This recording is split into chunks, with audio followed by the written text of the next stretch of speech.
time domain, yung ating voltage 1 is equivalent to number of turns 1 times the number of rate of change of flux over rate of change of time.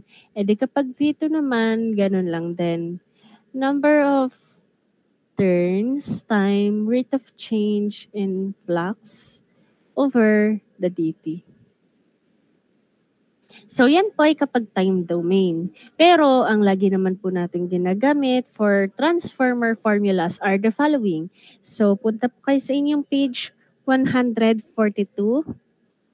It will be yung transformer ratio or turns ratio, tawag dito sa letter N ay yung may arte na N, may arte sa Giant, transformer ratio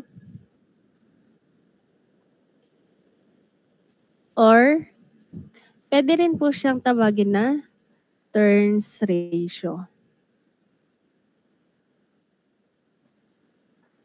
Yan pong N na yan, meron po yung formula na, halimbawa, ang given ay voltages, yung dalawang voltage, the V2 over V1 equals N.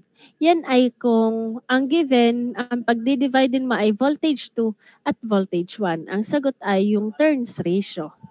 Paano naman po ma'am kung hindi voltage? Halimbawa, given yung number of turns. Ang number of turns is N2 over N1. Yung ayan. So, pwedeng kung ang given ay voltages, ito ang formula. Kung ang given ay yung uppercase N, ito yung formula. Ano po, maalin?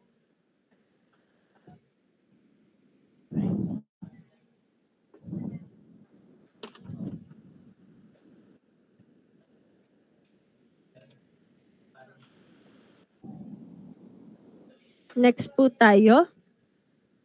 So, punta naman po kayo dun sa inyong S. Sa inyo pong S, sabi dyan, ang S ay equivalent sa S1, equivalent din siya sa S2. Wherein ang formula po ng S is equivalent to, pag pinag-times mo yung VI,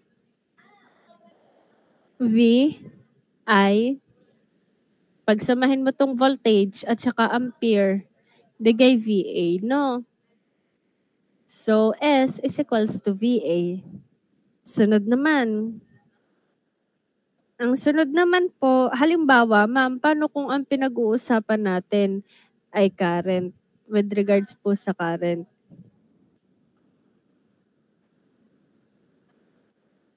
Paano po, ma'am, kung hindi voltage? Di kung current po, di ay 1 over the I2 equals N2 over N1 equals N. Yan po. Ano po? So, sa madalit sabi, pag pinagsama-sama natin ang formula, yung turns ratio is equals to, dito, tingin dito, V2 over V1, pwede rin N2 over N1, or it can also be I1 over I2. Ito po yung ating general formula. Ganda pala ng sulat dito. Punta po kayo sa inyong 142 pa rin. Yun pa rin. So, meron po tayong two types of transformer. We have step up and step down. So, sabi dyan, ang step up, mas mataas daw ang value ng voltage 2. Greater daw yung value ng voltage 2 compared sa voltage 1. Tapos sa step down naman ay meron tayong voltage 2. Mas mataas naman yung value ng voltage 1. So, yung voltage 2 ay, for example, 200, ito ay mas mataas dapat. Like 300, like ganun. Ano po yung example?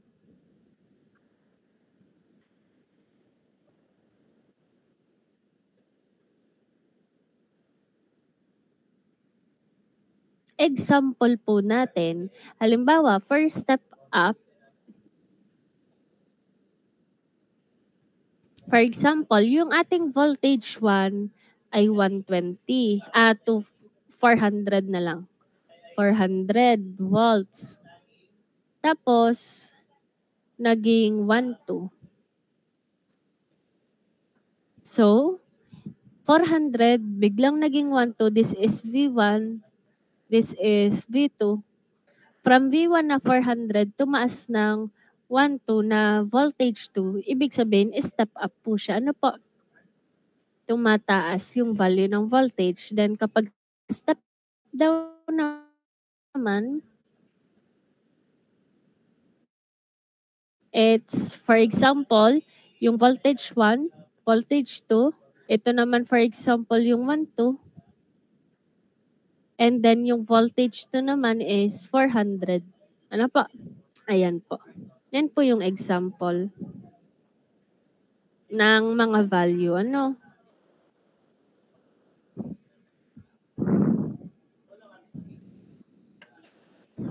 Okay, punta po kayo sa inyong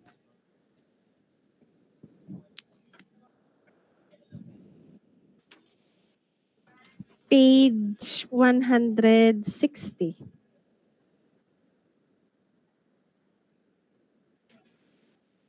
160 daw, 160.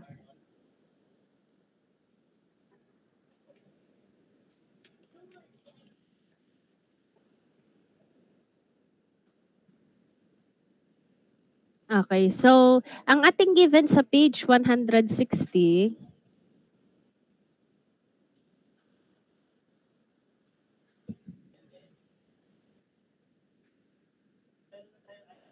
is transformer rated na 2,400 or 2,400 and 120 volts. So this is V1, this is V2. Tanong, ano yan? Step up or step down? Heart react kung step up, sad react kung step down. Heart sa up, sad sa down. Dadalwa ata ang malungkot. Puro sila malulungkot. Sinong magiging in love? Sinong pupuso? Walang pumuso. Ano? So, walang pumuso. Kasi po, ito pong problem na ito is step down. From 2,400, naging 120 lang. No po? So, this is V1, this is V2. Tapos, merong given na S. Alam mo agad na letter S siya kasi ang unit ay kVA. Sunod. Meron po 50 turns. Yung number of turns, alam nyo agad na letter N, yung uppercase N. Sabi, secondary side. So, kung secondary siya ay N sub 2. Ano po? So, N sub 2 is 50 turns. Calculate natin. Una is turns ratio.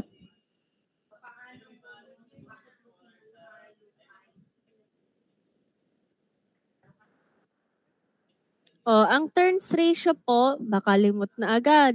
Ma'am, ano pong formula ng turns ratio? Ang turns ratio po is ito, yung N na maarte. So, ito yung ating formula ng turns ratio. V2 over V1, pwedeng N2 over N1, pwedeng I1 over I2. Ngayon, sa mga naging given natin, alin po ang applicable formula? Alin po ang applicable formula? O, tingnan ang given. We have V1, V2, S, N2. Ang applicable formula ay alin? N is equal to? Okay, so ka-active ni Axel pa mula pa kahapon. Okay, so ang atin pong magiging formula, sabi ni Axel is, yung turns ratio is equivalent to V2 over V1. Ano po? Ayan po ay kailangan lang sa transformer, maalam kayong mag-divide at mag-times. Kapag po hindi maalam mag-divide at mag-times, ay di babalikan kung paano mag-derive ng formula. Ano po? Wala na naman diyang ka-derive na. So, yun pong pagkuha ng turns ratio or transformer ratio, sabi ni Axel, V2 over V1. Bakit po natin hindi ginamit ito? N2 over N1. Kasi po, ang given lang ay N2, wala namang given N1. Eh bakit po hindi natin ginamit to? Wala naman pong given na I1 at wala din pong given na I2. Kaya proceed tayo sa V2 over V1. Ang V2 natin is 120 volts. Over, yung ating V1 is 2,400 volts. Ganda ng sulat ko dito ha. N is equivalent to, sagot. Kahit ako'y may sagot na dito. Sagot po. Ayan. Sabi ni na Ann, ni na Carl ay 0.05. So, ang ating turns ratio ay 0.05. So, yan po yung ating final answer for turns ratio. Okay na. Sagot na yung A. Meron na. Sunod, letter B. Sorry, baka malimutan ko pa. Pa-screenshot ako ng screen 1.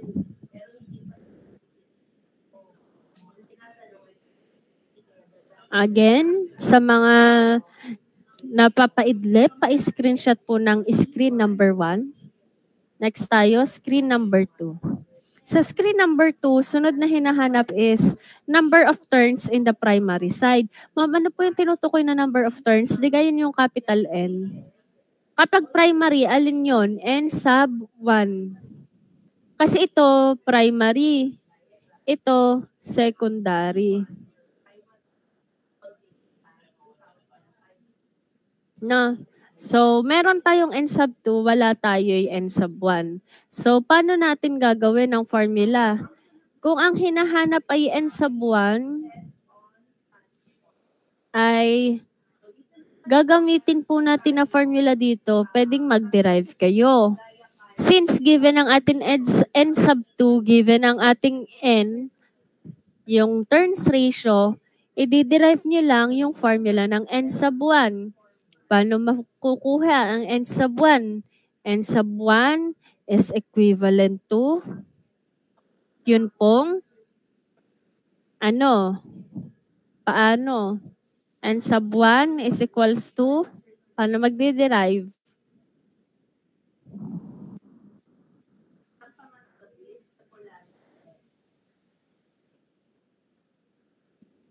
Paano po madiderive? Paano hanapin ang n sub 1?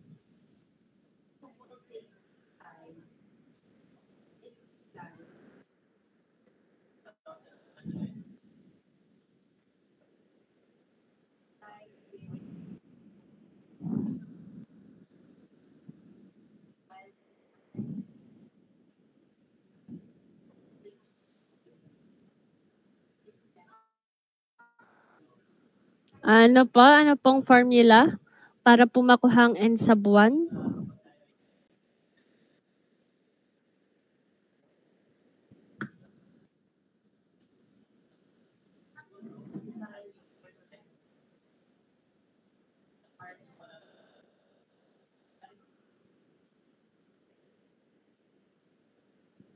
Okay, so para po makuha ang n sub 1, it is equivalent to n2 over n1. Over n. Bakit po? Ayan po kasi, in reality, ay meron ditong 1, hindi lang nasama diyan sa inyong manual. Pero, ayan po naman ay may 1, bakit po hindi isinasama? Para po 'pag nagde-derive ng formula ay mas madali, ano? Pero kung kayo na-o-OC, gusto niyong lagyan ng 1, eh di puwede naman po, 'no? So, kung gusto niyo po meron ditong 1/n, okey lang din. So, formula for N1 is equals to N2 over M. So, punta tayo. Sabi ng ma'am, N1 is equivalent to, di kaya N is equivalent to N2 over N1. Ganyan yung na doon sa first board. Ito, kapag i-derive ninyo, N1 is equivalent to, meron tayong N2 over N. Bali, N1 will be, yung N2 natin ay 50 over ang ating N na lowercase is 0.05. So, our N1 will be, yan, thank you, 1,000.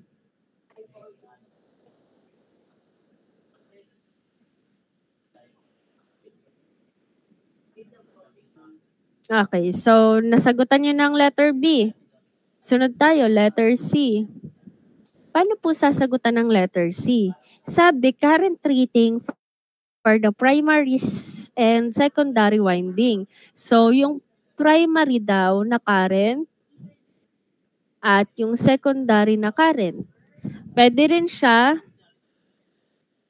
kung ayaw nyo ng I1, I2, pwede nyo I primary at saka I secondary. Maalin dyan? No. So, paano po sosolvein? Pwede nyo gamitin ito. Magde-derive kayo ng mga formula, ganyan. But, it's easier if you will use this. Ay.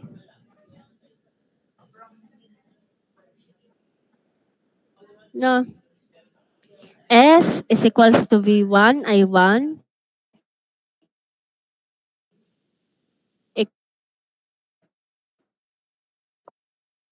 equals V2. Sabi ng ma'am, S is equals, lahat po ng formula na ito nasa libro ha. V1, I1 equals V2, I2. So, S natin may value, which is 9.6 kVA.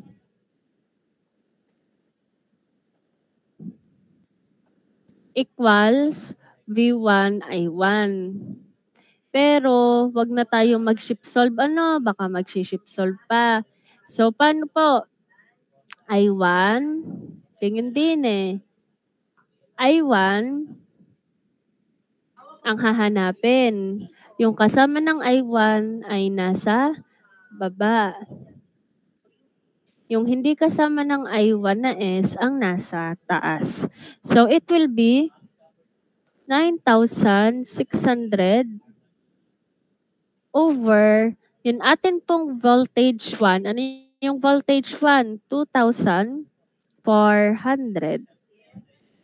So, our I1 will be 4 ampere, no?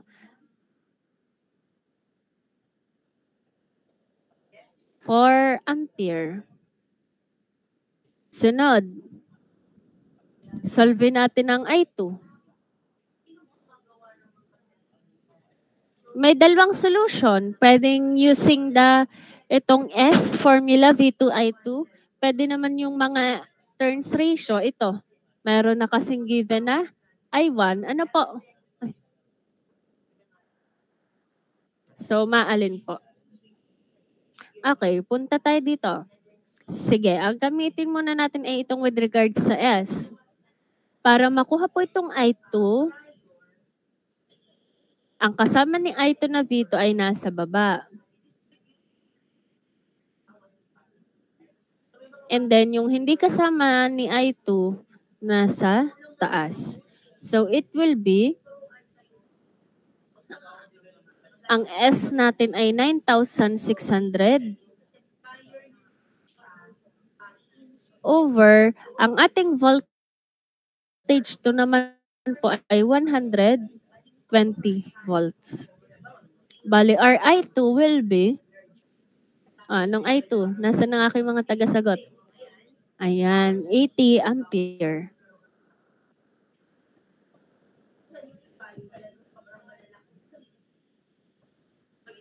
Ma'am, ano po yung sinasabi niyo na pwedeng gumamit ng ibang formula?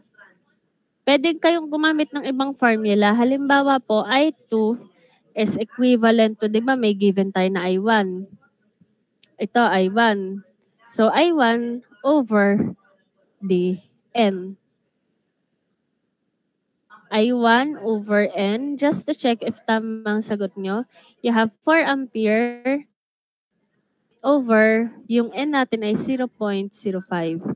Tama po ba? Ano pong magiging sagot? Tama po ba? Sagot po for I2 is?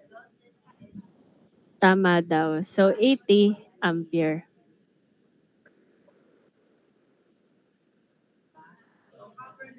Okay, pwede nyo na pong screenshot.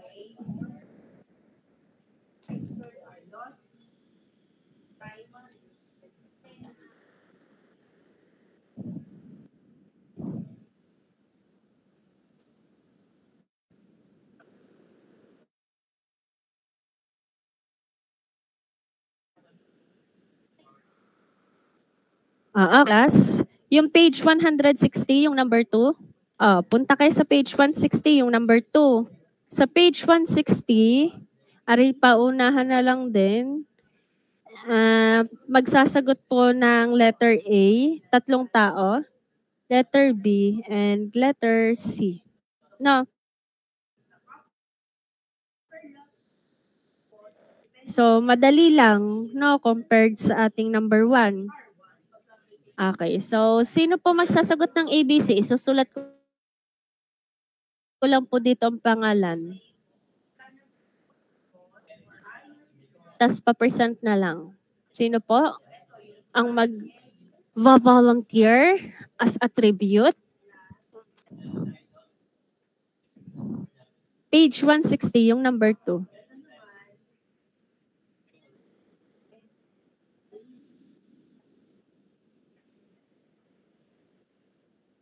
Kasi medyo mabibitin na naman tayo sa oras. So, para mas madali, tulong-tulong tayo. Ano? Wala. Ay siya, tayo mag-wheel of names. Pag wala, sige na, mag-resend na kayo or mag-volunteer na sa ating chat box. Points to ha. Actually pala, nalimutan ko sabihin, President, pabilang ako ng mga tara ng name sa GC kasi baka mamigay na akong points sa mga susunod na araw. Baka magupit ko na siya bukas. So, lahat ng mga naging chat sa GC na name, pamula nung unang chat na name. Thank you, yung tara. At saka kung may nakasulat na points sa dyan. Kasi may sinasabi ako minsan na, okay, 0.5, okay, 1 point. Sino? Mag-wheel of names pa ba tayo? Ang dali niya. Ayan. Carl. Axel, saan ka po? Letter ano? Saan ka, Axel? Anong letter ka? A, sige. Dito si Axel sa A. Sino sa B at sa C? Hindi niyo pa naman kailangang i-present ora mismo pagkasabi niyo ng pangalan. I-present niyo ng mga 3:45 si letter A. Sino po sa B? Sino sa B? Sino po sa letter B? Ang magsasagot, KVA rating o S is equals to V. times I lang. Sige, titingin na lang ako dito kung sino yung ano, yan, si Yancy. Okay.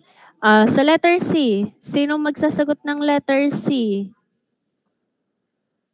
Sa letter C, secondary current lang.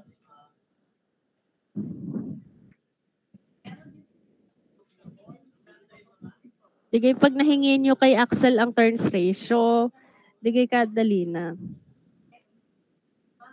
Letter C, sa secondary current.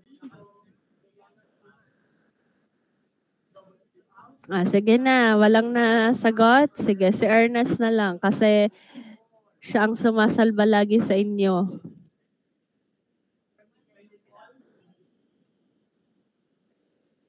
Okay.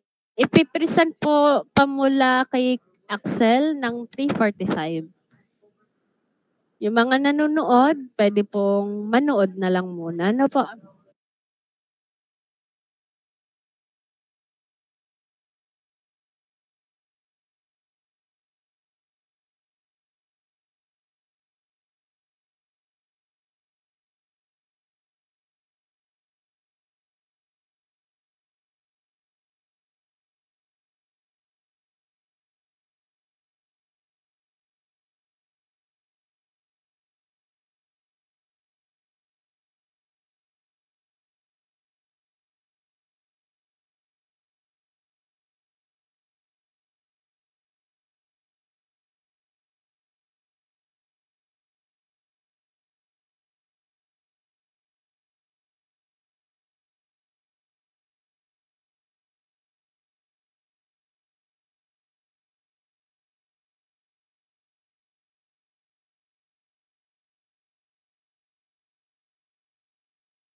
Habang nagsasagot po yung tatlo, thank you pala kasi nabasa ko na yung mga evaluation. I don't know lang kung may nag-eval sa inyo nung midterm eval. So, na-appreciate ko. Up until now, binabasa ko pa rin kasi 14 pages ba naman. So, ayun po.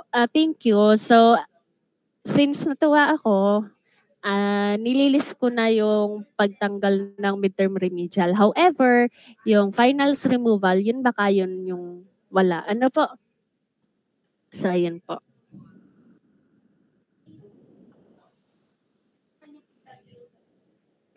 Pa-heart react kay Axel Yancy at Ernest kung tapos na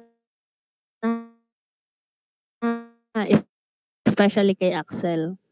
Okay na din. Si Ernest, solving or okay na?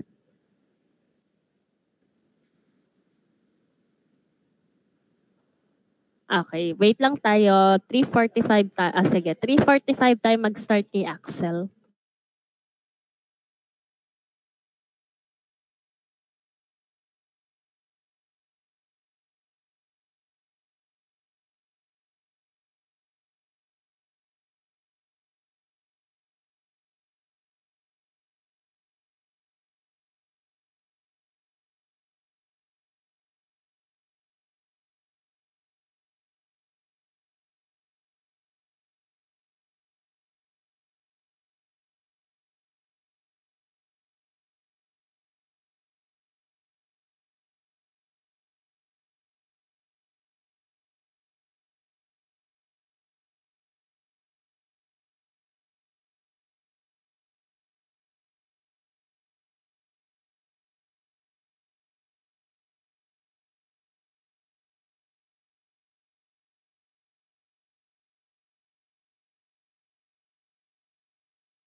Pasend ako ng name nitong tatlo mamaya sa GC ha.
Okay, mag-unshare po ako ng screen para makapag-share po starting kay Axel.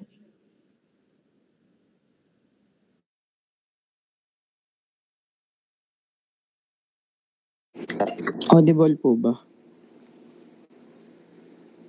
Yes po, opo. Bali po, since may given na po tayong V1 at V2, tapos ang given lang po ang sample is V2 over V1. So ang V2 po natin is 110 over 3,300 po yung V1. So ang sagot po sa the turns ratio is 0.0333. Okay, thank you, Axel. So, correct kay Axel, no? So, 0.0333. Okay, next po tayo kay Yancy. Ay, wait lang po. Okay. Audible po ba? Opo. So yun, ang given nga po natin is 3,300 na V1. Ang V2 po natin ay 110 and yung I1 po natin is 3A, yung primary current po natin. So in order to get po the S, kailangan po natin ng V1 at I1. Ang ginawa ko lang po is kinuha ko pa yung value ng V1 at I1 at sinubstitute ko po to sa formula, which is 3,300 times 3 ampere. Ang nakuha ko po ay 9.9 kVA po. Okay. Kay ano naman po? Thank you. Kay Ernest.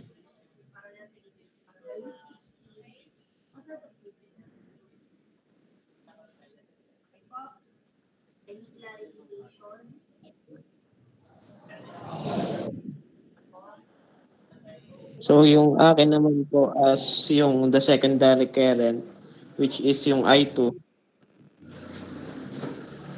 So ang ginamit ko pong formula ay ito po, N, which is the turn ratio equals I1 over I2. Then yung computed po natin na ratio, then equals yung I1 na 3A, then I2. So pag inayos po natin yan, I2 equals 3A over 0.0333, which is equals to 90.09018. So pwede din po natin gamitin itong isa pang method kapag po halimbawa ay ayaw kung hindi po natin kinuha itong N. Pwede naman po natin gamitin itong B2 over B1 equals I2 equals I1 over I2. Then magkakama po tayo ng ganitong formula, I2 equals B1 I1 over B2. So same answer lang po sila kung ito po yung gagamitin. Okay, wait lang po ha, wait lang.